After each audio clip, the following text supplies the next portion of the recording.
ನಮಸ್ಕಾರ, ನೀವು ನೋಡ್ತಾ ಇದ್ದೀರಾ ಏಷ್ಯಾನೆಟ್ ಸುವರ್ಣ ನ್ಯೂಸ್. ನಾನು ಮಧುಕರ್ ಶೆಟ್ಟಿ. ದಕ್ಷಿಣ ಭಾರತದ ಗಾನ ಕೋಗಿಲೆ ಎಸ್ ಜಾನಕಿ ವಿಧಿವಶರಾಗಿದ್ದಾರೆ.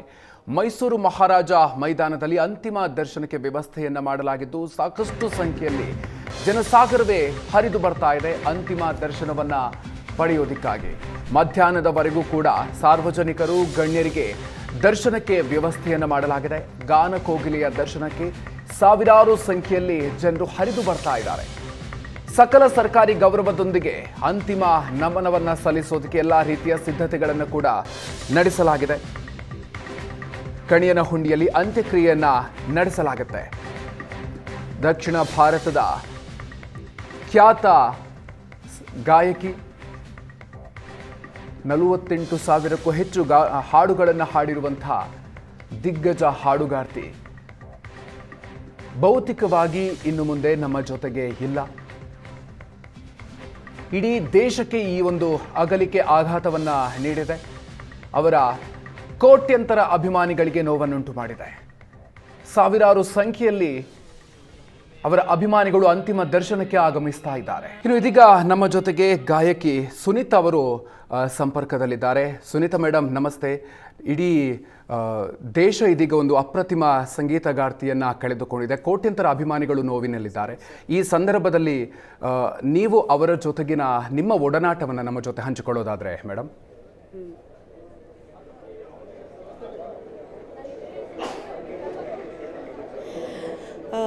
ನಾನು ಜಾನಕಿ ಅಮ್ಮನ್ನ ಸುಮಾರು ಚಿಕ್ಕ ವಯಸ್ಸುಗಳಿಂದ ನೋಡ್ಕೊಂಡು ಬರ್ತಿದ್ದೀನಿ. ಅವರ ಸಿನಿಮಾದಲ್ಲಿ ಅವ್ರ ಜೊತೆ ನಾನು ಯಾವತ್ತೂ ಹಾಡುಗಳನ್ನು ಹಾಡಿಲ್ಲ, ಬಟ್ ಅವರು ಹಾಡಿರೋ ಹಾಡುಗಳಿಗೆ ಕೋರಸ್ ಅಂತೂ ಸುಮಾರು ಹಾಡುಗಳಿಗೆ ಹಾಡಿದ್ದೀನಿ. ಹಾಗಾಗಿ ಮತ್ತು ವೇದಿಕೆ ಮೇಲೆ ಅವ್ರ ಜೊತೆ ಸುಮಾರು ಸಲ ಹಾಡುಗಳನ್ನು ಹಾಡಿದ್ದೀನಿ, ವೇದಿಕೆಯನ್ನು ಹಂಚ್ಕೊಂಡಿದ್ದೀನಿ ಅವ್ರ ಜೊತೆ. ಹಾಗಾಗಿ ಅವ್ರ ಬಗ್ಗೆ, ಅವರಲ್ಲಿರೋ ಸರಳತೆ, ಅವ್ರು ಎಂಥ ಹಾಡುಗಳನ್ನು ಸುಲಲಿತವಾಗಿ ಹಾಡುವಂಥ ಒಂದು ಅಪ್ರತಿಮ ಗಾಯಕಿ ಅಂತ ಹೇಳಿದ್ರೆ ತಪ್ಪಾಗಲ್ಲ. ನಿಮ್ಮ ಮತ್ತು ಅವರ ನಡುವಿನ ಒಡನಾಟ ಯಾವಾಗಿಂದ, ನಿಮಗೆ ಅವರು ಯಾವ ರೀತಿಯಾಗಿ ಸ್ಫೂರ್ತಿಯಾಗಿದ್ರು ಅನ್ನೋದನ್ನು ಹೇಳೋದಾದರೆ ಸುನೀತಾ ಅವರೇ.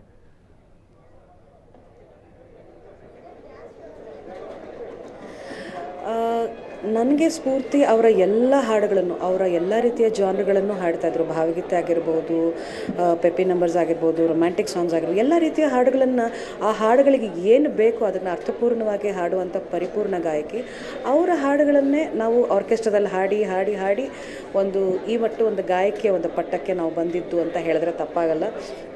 ಮುಂದೆ ಇನ್ನು ಅವರ ಹಾಡುಗಳು ಶಾಸ್ತ್ರೀಯ ಆಧಾರಿತ ನಂಬಿದೆ ನಿನ್ನ ನಾದ ದೇವತೆ ಆಗಿರ್ಬೋದು, ಅಥವಾ ಇನ್ನೂ ಸುಮಾರು ಹಾಡುಗಳಿದೆ. ಎಷ್ಟೋ ಅವ್ರ ಹತ್ರ ಕಲಿಯುವಂಥ ಹಾಡುಗಳು ಬೇಕಾದಷ್ಟಿದೆ.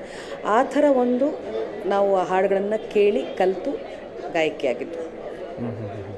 ಜೊತೆಗೆ ಅವರು ಯಂಗ್ ಟ್ಯಾಲೆಂಟ್ಸ್ಗೆ ಬಹಳಷ್ಟು ಸ್ಫೂರ್ತಿಯನ್ನು ಕೊಡ್ತಾ ಇದ್ರು. ಯಾವ ರೀತಿಯಾಗಿ ಯಂಗ್ ಟ್ಯಾಲೆಂಟ್ಸ್ಗೆ ಅವರು ಒಂದು ಮಾರ್ಗದರ್ಶನವನ್ನು ಕೊಡ್ತಾ ಇದ್ರು, ಸ್ಫೂರ್ತಿಯನ್ನು ಕೊಡ್ತಾ ಇದ್ರು ಅನ್ನೋದನ್ನು ಹೇಳೋದಾದರೆ ಸುನೀತಾ ಅವರೇ.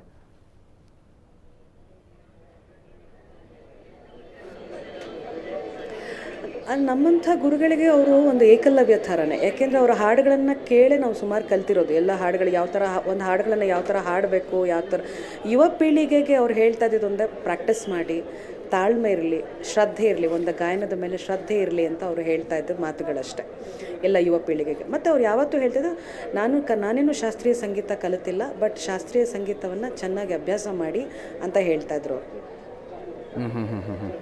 ಜೊತೆಗೆ ಅವರಿಗೆ ಕನ್ನಡದ ಮೇಲೆ, ಅವರು ಮೂಲತಃ ಹುಟ್ಟಿನಿಂದ ಕನ್ನಡದವರು ಅಲ್ಲದೇ ಇದ್ದರೂ ಕೂಡ ಅದಾದ ನಂತರ ಅವರು ಕನ್ನಡದಲ್ಲಿ ಸಾವಿರಾರು ಹಾಡುಗಳನ್ನು, ಅವರು ಅತಿ ಹೆಚ್ಚು ಹಾಡುಗಳನ್ನು ಹಾಡಿದ್ದೇ ಅವರು ಕನ್ನಡದಲ್ಲಿ. ಹಾಗಾಗಿ ಕನ್ನಡಿಗರಿಗೆ ಮಾತ್ರ ಅಲ್ಲ, ಅವರಿಗೂ ಕೂಡ ಕನ್ನಡದ ಮೇಲೆ ವಿಶೇಷ ಒಲವಿತ್ತು. ಅದನ್ನು ನೀವು ಅವರ ಜೊತೆಗಿದ್ದಂತಹ ಸಂದರ್ಭದಲ್ಲಿ ಯಾವ ರೀತಿಯಾಗಿ ವ್ಯಕ್ತಪಡಿಸ್ತಾ ಇದ್ರು ಅಂತ. ಹೌದು, ಇಲ್ಲ, 2 ವರ್ಷದ ಹಿಂದೆ ನಾನು ಒಂದು ಕಾರ್ಯಕ್ರಮದಲ್ಲಿ ಅವ್ರನ್ನ ವೇದಿಕೆಯಲ್ಲಿ ಅವರ ಹಾಡುಗಳನ್ನು ಅವ್ರ ಮುಂದೆ ಹಾಡುವಂಥ ಒಂದು ದೊಡ್ಡ ಸೌಭಾಗ್ಯ ಇತ್ತು ನನಗೆ. ಆವಾಗ ಎಲ್ಲ ಅವ್ರ ಹಾಡುಗಳನ್ನೆಲ್ಲ ನಾನು ಹಾಡಿದಾಗ ಕೊನೆಗೆ ಇಲ್ಲಿ ಬಂದು ಅದನ್ನೇ ಹೇಳಿದ್ರು, ಈ ಹಾಡುಗಳೆಲ್ಲ ಹಾಡಿದ್ದು ನನಗೆ ಒಂದು ರೀಕಾಲ್ ಥರ ಆಯಿತು. ನನಗೆ ಎಷ್ಟು ಚೆನ್ನಾಗಿದೆ ಹಾಡುಗಳು. ನಮ್ಮ ಈ ಥರ ಎಷ್ಟೋ ಗಾಯಕರು ಇದ್ದಾರೆ, ನನಗೆ ಗೊತ್ತೇ ಆಗಲ್ಲ. ಕೆಲವೊಂದು ಗಾಯಕರು ಮಾತ್ರ ನನ್ನ ಕಣ್ಣಿಗೆ ಕಾಣಿಸ್ತಾರೆ. ಆ ಗಾಯಕರೆಲ್ಲ ಈ ಥರ ಅಭ್ಯಾಸ ಮಾಡಬೇಕು ಅಂತ ಹೇಳ್ತಾಯಿದ್ರು ಜಾನಕಿ ಅಮ್ಮ. ಆ್ಯಂಡ್ ಇನ್ನೊಂದು ಏನಂತ ನಾನು ಅವ್ರ ಹತ್ರ ಒಂದು ಇಷ್ಟಪಟ್ಟಿದ್ದೇನೆಂದರೆ ಸರಳತೆ. ನನ್ನ ಮುಂದೆ ನಾನು ವೇದಿಕೆಯಲ್ಲಿ ಒಂದು ಪುಟ್ಟ ಮಗು ಹಾಡ್ತು, ನಾನು ನಿಮ್ಮ ಹಾಡನ್ನು ಹಾಡ್ತೀನಿ ಅಂತ. ಆ ಹಾಡು ಓಕೆ, ಆ ಮಗು ಚೆನ್ನಾಗಿ ಹಾಡ್ತು, ಆ ವಯಸ್ಸಿಗೆ ಆ ಮಗು ಚೆನ್ನಾಗೇ ಹಾಡ್ತು. ಕಾರ್ಯಕ್ರಮ ಮುಗಿದ ಮೇಲೆ ಗಟ್ಟಿಯಾಗಿ ತಬ್ಕೊಂಡು, ತುಂಬ ಚೆನ್ನಾಗಿ ಅಭ್ಯಾಸ ಮಾಡಬೇಕು ನೀನು, ಎಲ್ರಿಗೂ ಹಾಡು ಬರೋದಿಲ್ಲ, ನೀನು ತುಂಬ ಚೆನ್ನಾಗಿ ಹಾಡ್ತೀಯ ಅಂತೆಲ್ಲ ಹೇಳಿ ಸಂಪೂರ್ಣವಾಗಿ ಆಶೀರ್ವಾದ ಮಾಡಿದ್ರು. ಆ ಥರ ಒಂದು ಮನೋಭಾವ ಯಾರಿಗೆ ಸಿಗುತ್ತೆ ಸರ್? ಈಗಿನ ಕಾಲದಲ್ಲಿ ಯಾರಿಗೂ ಸಿಗಲ್ಲ. ಯಾಕೆಂದರೆ ಸುಮ್ಮನೆ ಚೆನ್ನಾಗಿ ಹಾಡಿದೆ ಅಂತ ಹೇಳ್ಬಿಡ್ತಾರೆ. ಬಟ್ ತುಂಬ ಮನಸ್ಸಿನಿಂದ ನಂಗೆ ಗೊತ್ತಾಗುತ್ತೆ, ಅವ್ರು ಆಶೀರ್ವಾದ ಮಾಡೋ ರೀತಿಯೇ ಗೊತ್ತಾಗುತ್ತೆ. ಅಷ್ಟು ಸಂಪೂರ್ಣವಾಗಿ ಅವರು ಮನಸ್ಪೂರ್ವಕವಾಗಿ ಆಶೀರ್ವಾದ ಮಾಡಿದ್ದು ಅಂದ್ಬಿಟ್ಟು. ಜೊತೆಗೆ ಅವರು ಹಾಡಿರುವಂಥ ಹಾಡುಗಳು ಎಲ್ರಿಗೂ ಕೂಡ ನೂರಾರು ವರ್ಷಗಳ ಕಾಲ ಉಳಿಯುವಂಥ ಹಾಡುಗಳು. ನಿಮಗೆ ಈ ಸಂದರ್ಭದಲ್ಲಿ ಯಾವುದು ನೆನಪಿಗೆ ಬರುತ್ತೆ? ಯಾವುದನ್ನಾದರೂ ಒಂದು ಗುಣಗುಣಿಸಬಹುದಾ ಹೇಗೆ ಅಂತ?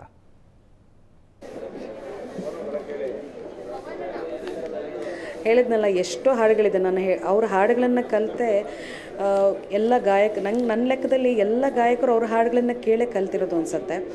ನನಗೆ ಅವ್ರಿಗೆ ತುಂಬ ನೆನಪಾಗುವಂಥ ಹಾಡು ಜಯ ಗೌರಿ ಜಗದೀಶ್ವರಿ ಆವುದೆನ್ನ ಕಲಾಸಾಗರಿ ಜಯ ಗೌರಿ ಜಗದೀಶ್ವರಿ, ಈ ಹಾಡು ಸರ್. ಜೊತೆಗೆ ಅವರ ಡ್ಯುಯೆಟ್ ಹಾಡುಗಳು ಕೂಡ ಹೌದು. SPB ಅವರ ಜೊತೆಗೆ PV ಶ್ರೀನಿವಾಸ್ ಅವರ ಜೊತೆಗಿನ ಹಾಡುಗಳು, ಜೊತೆಗೆ ಡಾಕ್ಟರ್ ರಾಜ್ಕುಮಾರ್ ಅವರ ಜೊತೆಗಿನ ಹಾಡುಗಳು ಸುದೀರ್ಘ ವರ್ಷಗಳ ಕಾಲ ನೆನಪಿನಲ್ಲಿ ಉಳಿಯುವಂಥ ಹಾಡುಗಳು. ಈ ಡ್ಯುಯೆಟ್ ಹಾಡುಗಳ ವಿಚಾರದ ಬಗ್ಗೆ ಹೇಳೋದಾದರೆ? ಹೌದು, ಅಯ್ಯೋ, ಡುವೆಟ್ ಹಾಡುಗಳಂದರೆ ಹೇಳಿದ್ನಲ್ಲ, ನಿಜವಾಗ್ಲೂ ಅವರು ತೆರೆ ಮೇಲೆ ನೋಡಿದ್ರೆ, ಒಂದು ಹೀರೋ ನೋಡಿದ್ರೆ ಅವರೇ ಹಾಡ್ತಿದ್ದಾರೆ ಅನ್ನೋಷ್ಟ್ರ ಮಟ್ಟಿಗೆ SP ಬಾಲಸುಬ್ರಹ್ಮಣ್ಯಂ, ಜಾನಕಿ ಅಮ್ಮ ಹಾಡ್ತಾಯಿದ್ರು. ನಿನ್ನ ನಗುವಂತೆ ಜೀವ ವೀಣೆ ನೀಡು ಮಿಡಿತದ ಸಂಗೀತ, ನಗುವ ನಯನ ಮಧುರ ಮೌನ ಜೊತೆಯಲ್ಲಿ. ಎಷ್ಟು ರೊಮ್ಯಾಂಟಿಕ್ ಸಾಂಗ್ಸ್ ಬೇಕು ಸರ್. ಅದನ್ನು ಕೇಳಿಬಿಟ್ರೆ ಎಷ್ಟೋ ಜನಕ್ಕೆ ಪ್ರೀತಿ ಮಾಡಬೇಕು ಅನ್ನೋಷ್ಟ್ರ ಮಟ್ಟಿಗೆ ಅವ್ರು ಹಾಡ್ತಾಯಿದ್ರು. ಸಚ್ ಅ ಲವ್ಲಿ ಒಂದು ಒಂದು ಒಂದು ಧ್ವನಿ ಅಂತ ಹೇಳಿದ್ರೆ ಹಿನ್ನೆಲೆ ಗಾಯಕರು ಅಂದರೆ doctor SP Balasubrahmanyam, S Janaki, doctor PV Srinivas ಎಲ್ಲರ ಜೊತೆ ಅದ್ಭುತವಾಗಿ ಡುಯೆಟ್ ಹಾಡುಗಳನ್ನು ಹಾಡಿದರು. ಮೇಡಮ್, ಇತ್ತೀಚೆಗೆ ಯಾವಾಗ ನೀವು ಅವರನ್ನು ಭೇಟಿಯಾಗಿದ್ರಿ? ಆ ಸಂದರ್ಭದಲ್ಲಿ ಅವರು ಯಾವ ರೀತಿಯಾಗಿ ನಿಮ್ಮ ಜೊತೆಗೆ ಇದ್ದರು? ಅಂದರೆ ರೀಸೆಂಟಾಗಿ ಯಾವಾಗ ಅವರನ್ನು ಮಾತಾಡಿದ್ರಿ?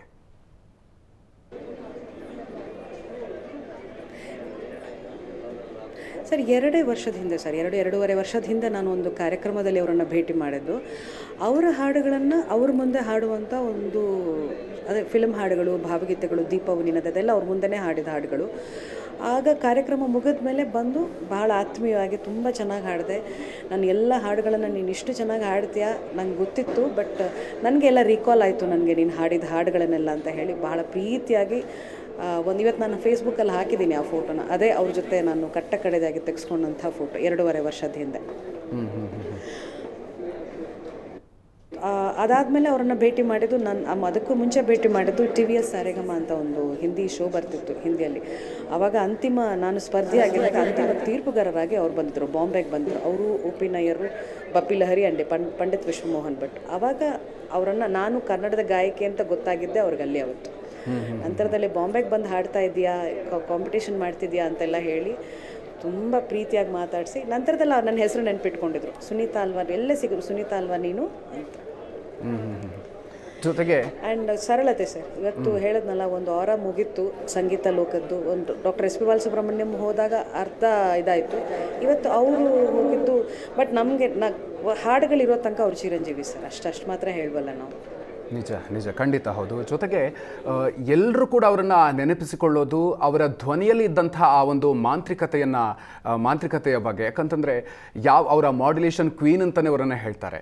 ಸೊ ಹಾಗಾಗಿ ಒಂದು ಸಣ್ಣ ಮಗುವಿನ ಧ್ವನಿಯಿಂದ ಹಿಡಿದು ವಯಸ್ಸಾದವರ ಜೊತೆಗೆ ಅವರು ಈ ಒಂದು ಸಿನಿಮಾಗಳಲ್ಲಿ ನಾಯಕರು ಯಾವ ವಯಸ್ಸಿನವರು ಅದಕ್ಕೆ ತಕ್ಕಂತೆ ಧ್ವನಿಯನ್ನು ಹಾಡಿನಲ್ಲಿ ತರ್ತಾ ಇದ್ರು ಅನ್ನೋಂಥದ್ದನ್ನು ಕೂಡ ಹೇಳ್ತಾರೆ. ಗಂಡು ಧ್ವನಿನೂ ಹಾಡಿದ್ದಾರೆ ಅವರು.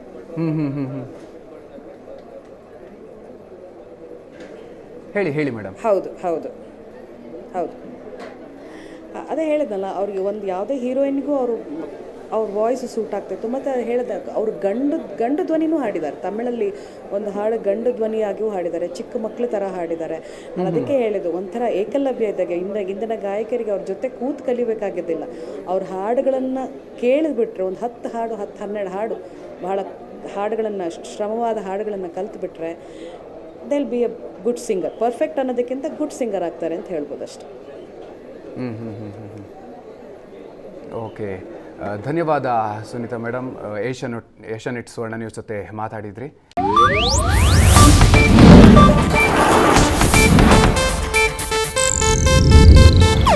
ಇದು ಏಷ್ಯಾನೆಟ್ ನ್ಯೂಸ್ ನೆಟ್ವರ್ಕ್ ಪ್ರಸ್ತುತಿ.